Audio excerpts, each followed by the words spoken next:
It's Doug McIntyre here, editor at ClimateCrisis247, along with my co-editor, David Calloway.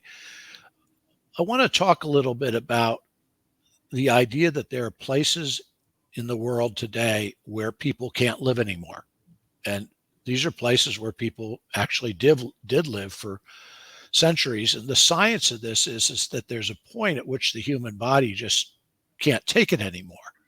And depending on who you talk to, whether it's 90 degrees or it's 110 degrees, people literally start to get sick and die.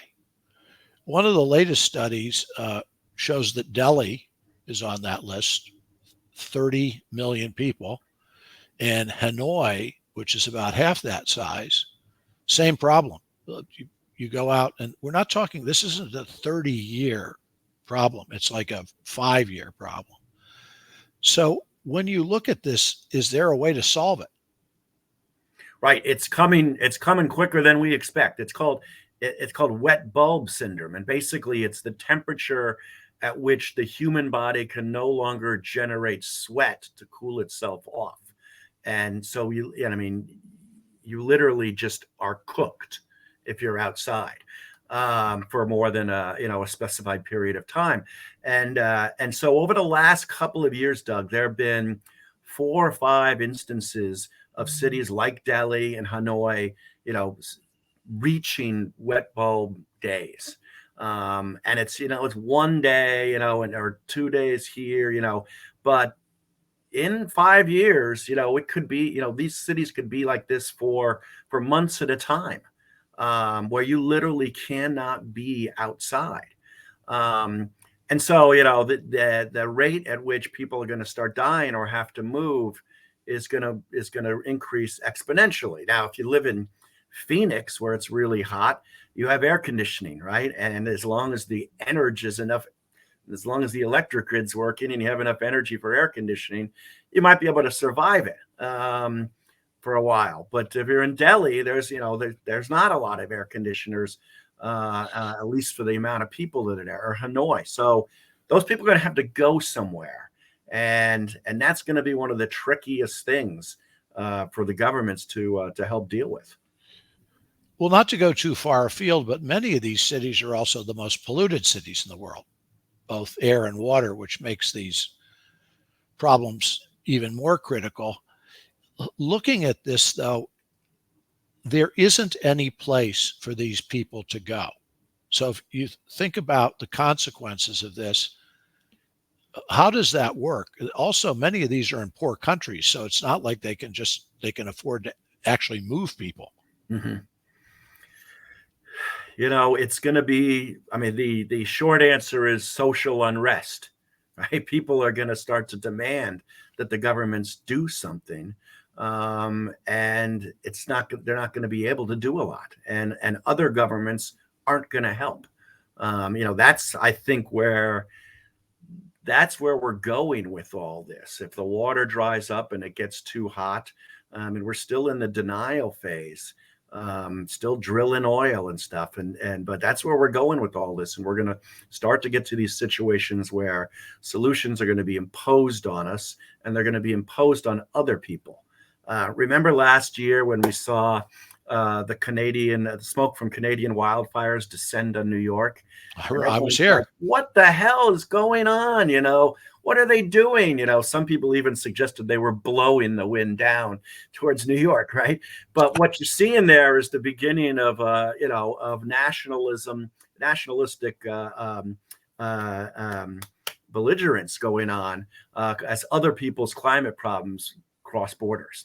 And we're going to start to see that in the form of human migration very soon. Yeah. I was here, and they were using huge fans up on the St. Lawrence. They were blowing the pollution our way.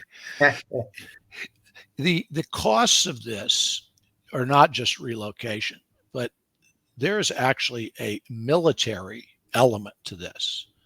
In many cases, preventing people from migrating is going to become a military problem. It's going to go from something you can do with the local police to things. We're getting this now at the U.S. border. There's all sorts of conversations about the National Guard, the U.S. military going down there.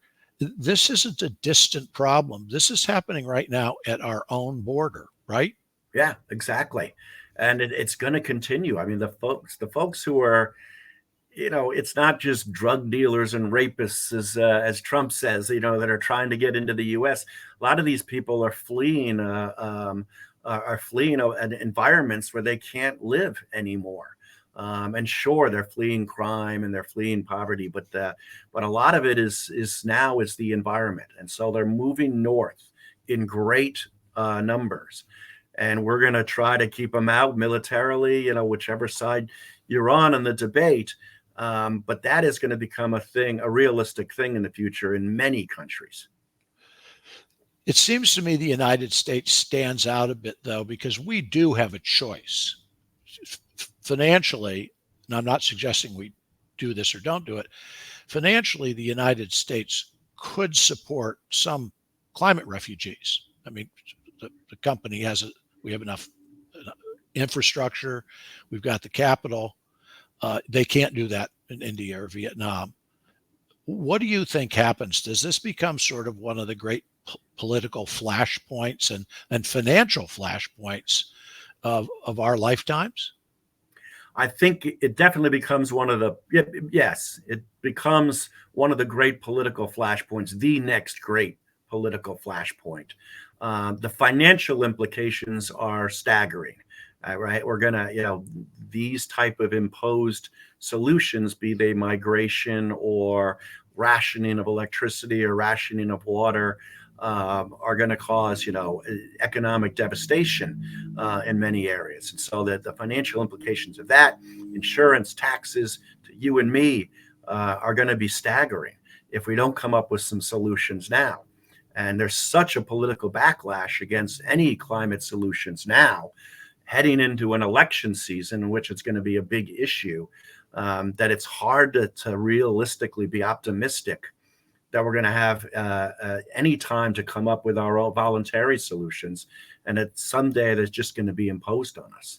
And it's going to be imposed in a rigid, militaristic way, as you say.